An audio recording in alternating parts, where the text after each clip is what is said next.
नाज़रीन आदाब, खबरों में आपका खैर मकदम है। मैं हूं असलम बे। वज़ीर आज़म नरेंद्र मोदी ने आज मन की बात प्रोग्राम के 60वें और साल के आखिरी एपिसोड में अवाम से खिताब किया।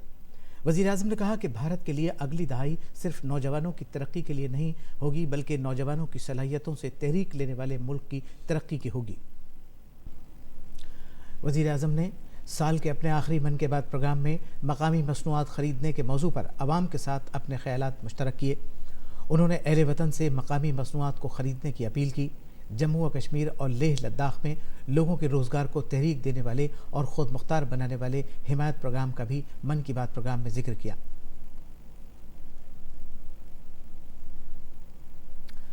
बीएसएफ और बांग्लादेश की सरहदी हिफाजती दस्ते की दरमियान डीजी सतह की सरहदी तालमेल कॉन्फ्रेंस का आज नई दिल्ली में इनेकाद हुआ। इस कॉन्फ्रेंस की सदारत भारत की जानिब से बीएसएफ के डीजी विवेक जौहरी और बांग्लादेश की जानिब से बीजेपी के डीजी जनरल मोहम्मद शफीकुल इस्लाम ने की। दोनों फरीकों ने सरहद से मुताल्लिक़ उमूर और सरहदी सलामती दस्तों के दरमियान बेहतर तालमेल के मसले पर बातचीत की। महाजरीन के मसले पर एक सवाल के जवाब में बीजेपी के डायरेक्टर जनरल मोहम्मद शफीकुल इस्लाम ने कहा कि लोग रोज़गार समेत दीगर वजूहात से सरहद पार करते हैं। उन्होंने कहा कि किसी भी बांग्लादेशी को भारत की जानिब से ज़बरदस्ती नहीं भेजा गया है। मरकज़ी वज़ीर दाखिला अमित शाह ने आज सीआरपीएफ के नए सदर दफ्तर का संग बुनियाद रखा। अपने खिताब में वज़ीर दाखिला ने कहा कि त्रिपुरा और पंजाब में दहशतगर्दी के खात्मे की बात हो या सरहद पर मुल्क की सिक्योरिटी की जिम्मेदारी, सीआरपीएफ के जवान अपनी जान की परवाह किए बगैर अपनी जिम्मेदारी अदा करते हैं। वज़ीर दाखिला ने जिस सीआरपीएफ के नए सदर दफ्तर का संग बुनियाद रखा, ये दफ्तर दिल्ली में सीजीओ कॉम्प्लेक्स के पास बनाया जाएगा। इस प्रोजेक्ट को 2022 तक मुकम्मल करने का निशाना रखा गया है। मरकज़ी वज़ीर दाखिला ने कहा है कि वज़ारत दाखिला ने सीआरपीएफ में 35,000 नए ओहदों को तश्कील देने का फैसला किया है। बीजेपी के कारगुजार सदर जेपी नड्डा ने कहा कि उनकी पार्टी मुल्क के मफाद में फैसला करने पर यकीन रखती है।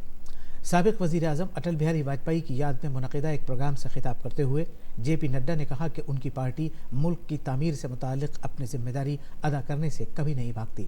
उन्होंने जम्मू व कश्मीर और लद्दाख के अवाम के मफाद के लिए दफ़ा 370 हटाने के फैसले की मिसाल पेश की है। शिमाली भारत में सर्द लहर का कहर जारी है। महकमा मौसमियात ने आज और कल के लिए दिल्ली, राजस्थान, पंजाब, हरियाणा, उत्तर प्रदेश और बिहार के लिए रेड अलर्ट जारी किया है। महकमा मौसमियात का रेड कोड इंतबाह लोगों को मुहतात करने का तरीक़ा है, जिसमें लोगों को ठंड से बचने के लिए पहले ही आगाह किया जाता है।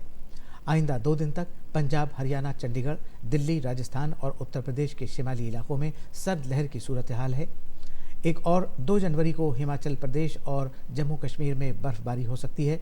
हरियाणा और पंजाब में लोगों को धुंध का सामना है। हिमाचल प्रदेश के कई हिस्सों में दर्जा हरारत 0 डिग्री से नीचे चला गया है।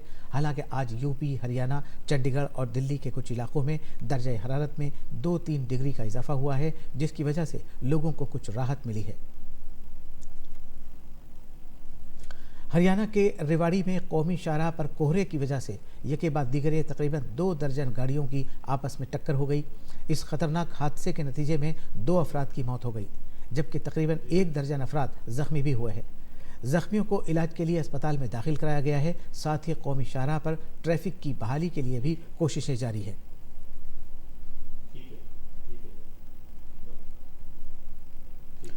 शहरियत तरमीमी कानून के सिलसिले में मुल्क की इक़्तिसादी राजधानी मुंबई में बीजेपी के ज़रिए एक प्रेस कॉन्फ्रेंस की गई। इसमें बीजेपी के सीनियर लीडर और मरकज़ी वज़ीर मुख्तार अब्बास नकवी ने शहरियत तरमीमी कानून पर अपोजिशन के ज़रिए फैलाई जाने वाली अफवाहों का जवाब दिया। जनाब नकवी ने कहा कि कानून के बारे में लोगों को उकसाकर मुल्क के एक बड़े तबके को मरकज़ी धारे से अलग थलग करने की साजिश की जा रही है। हॉलीवुड के मशहूर अदाकार अमिताभ बच्चन को आज बावकार दादा साहेब फाल्के एजाज़ से नवाजा जाएगा।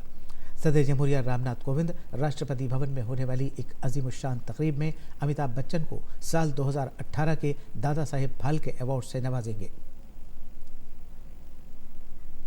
नाज़रीन, इस वक्त की खबरों में बस इतना ही। अब इजाज़त दीजिए। आदाब।